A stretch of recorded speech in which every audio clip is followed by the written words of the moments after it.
Hi there, Alexander May here.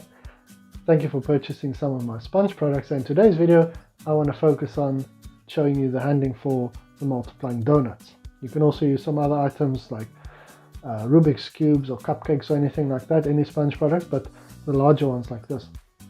Obviously, if you're looking for the smaller things or the fruits like bananas or carrots, there's a different video showing you that. The handling for this is just a little bit different than the bananas, for example, so have a look at that if you're looking for bananas or carrots, for example. But this one will focus on the larger sponge items. Now there's also a little tip for you. Before you do this, make sure your sponges are just a little bit wet. Obviously when you squeeze them, you don't want water running out, but just makes them a little bit wet. It really helps for them to spring back into position very quickly.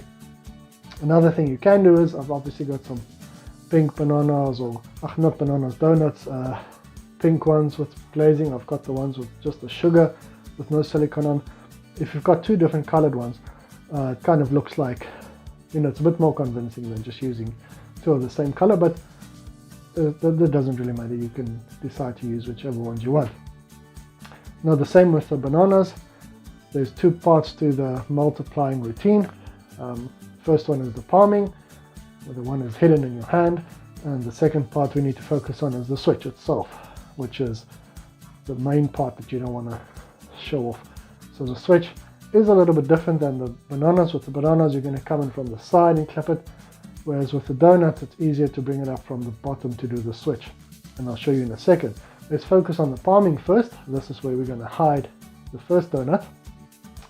Sort of going to grab it by its length, well, on the outside ring of the donut really. When it's in this position, it's very easy for your thumb to press down right into there and get it into like a U shape, the spot you want. Pressed in like this, so that when you've got it over there and the bottom of this one, all you need to do is open your fingers and it's going to just pop right into position. So with the palming, you're obviously going to show this banana, this donut, and when you go down to your case or whatever you're going to do, all you're going to do is you do the palming move, that goes in there and it's palmed right over there. Your three fingers at the bottom is going to keep it palmed, and your thumb and index finger is going to be free because they're going to grab onto the donut right over there. So you really want to palm it into the bottom of that hand like that. Obviously with your hand in this position coming from the bottom, there's nothing to see, so they're not going to see the part hidden over there. And that's the palming part. The switch is pretty easy.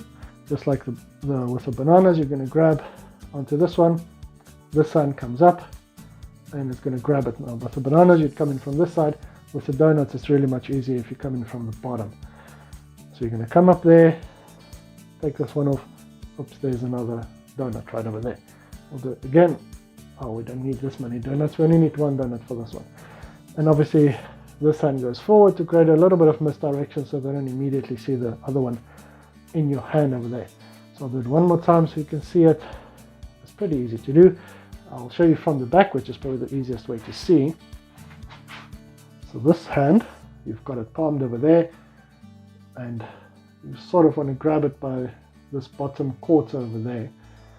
Your right hand is going to come up, grab onto the donut in this hand, in this bottom quarter. As you do that, your right hand just wants to twist a little bit like this, just ever so slightly, so that you can grab onto this one, and it pops right into position. As you can see, if you open your hand, it just pops back in there like that. So your hand comes up, your fingers grab it on there, just twist it slightly, and now this thumb can just grab onto that one while this hand moves forward. I'll do it nice and slow so you can see. Grab it, twist your right hand a bit forward, grab it onto there while you show this one. So in real time, you've got it over there, just twist your hand and you've got it right into position. Obviously you're going to do this in real time, so it's not going to be slow. When you're doing it pretty fast, the movement is really covering all the moves that you're doing, just like that. And you can go like this. Obviously you don't want to go for hours and hours, so you can end this in any way you like. There's some really cool videos out there that will show you endings for multiplying routines. I don't want to give away other people's material, but you can just go and have a look at that. So I'll show you one more time from the front. This one is palmed over there. Your hand comes up, twist it a little bit forward, it pops into position, and you're right there to load from the back. Twist your hand slightly, grab onto that one, and you just move forward. And that is basically the handling for the multiplying donuts. You can go and try that out. Obviously just give this a practice run a few times, but the handling really comes natural after a few times you've practiced this. And yeah, that's the handling for your multiplying donuts. Hope you enjoyed, and I'll see you soon.